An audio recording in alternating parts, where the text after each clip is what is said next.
Today's lesson is going to be about interval notation. As the name would kind of imply, this is a type of notation. This is a way of representing an interval, meaning a subset, a portion of numbers on the number line. So I've gone ahead and drawn out two examples here of a portion of a number line. I mean, we certainly, hopefully if you're watching this video, you are already familiar with seeing a number line before. And the idea is, we've got negative numbers going off towards the left forever, towards negative infinity. And then we've got the positive side with positive numbers increasing forever going off to the right towards positive infinity. And so if we want to just talk about a portion of those numbers, just a subset, just an interval, then we can use interval notation for that. Now before talking about interval notation, I want to talk about the other way that you may be familiar with of representing portions of the number line. That would be inequality notation. For example, if we look at the number line here on the left, what I've shown here is the portion of numbers between -3 and 5. I would also want you to take notice that the -3 has a closed dot. We have a closed dot right here showing that -3 really is part of this interval, of this subset. Whereas 5, at +5, there's just an open dot, meaning we are including all the numbers up to, but not actually including 5. Like 4.99 is part of this, but 5 is not. And so when we do that in inequality notation, which hopefully you have done before this lesson on interval notation, if we do this in inequality notation, we'd start with -3, and we'd say that that is less than or equal to some number. X is generally the variable that is most used, so I'll just use X here. It doesn't really matter, but if we consider this the X-axis being as it's horizontal, then we'd use X for this. But notice that I am using less than or equal to again, because that is a closed dot. So we need to show that -3 really is part of this. Whereas for 5, it's just going to be a less than. Only a less than, because 5 is not included. It was an open dot. Now, if we want to do this for interval notation, okay? For interval notation, the idea is we're almost going to write it kind of like you would a coordinate point. We are truly just going to write the leftmost, the least number first, then a comma, and then our greatest, our highest, our rightmost number. In this case, that means we would just do -3, comma, +5. Now the key thing we need to add on here is we need to use either a parentheses or a bracket as our symbols to close off both sides of this interval. And this is where you have to be careful with which one you are choosing. The same way with inequality notation, you have to be careful whether you're using less than or equal to, or just a less than. If the point is included, if the number is included in the interval, we will use a bracket. Meaning in this case, we would use a bracket for -3, because -3 was included. It was a closed dot. It is part of this interval.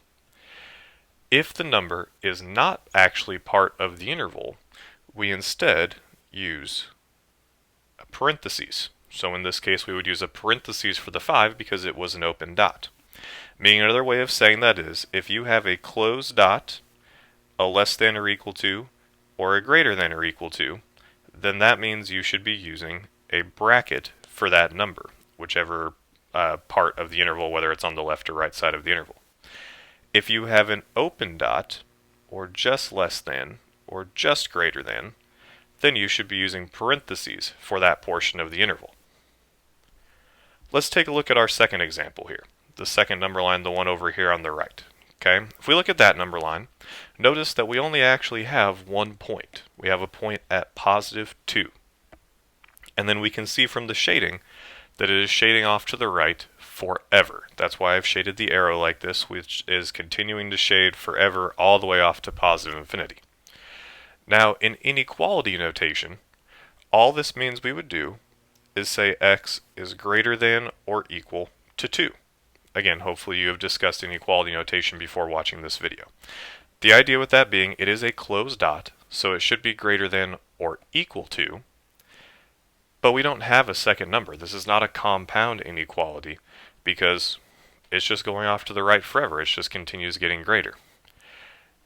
In interval notation, there will always be a beginning, and an end, meaning you should always have two numbers. You should have the leftmost, the least, where it starts at, and the rightmost, the greatest, where it ends at. If we are not given two numbers, we truly will use the infinity symbols, meaning where this interval, where this graph starts, is at 2. That is the leftmost, that is the least part of this interval. So we will start our interval notation with 2. It continues shading off to the right, and so since it goes to the right forever, we will end our interval at positive infinity. We will actually show positive infinity. Now, only thing we have left to determine is whether we are using brackets or parentheses for each of these parts. So 2 had a closed dot. It is indeed included in the interval, so we should be using a bracket. Now infinity. Here's the deal with infinity. Infinity is not a number.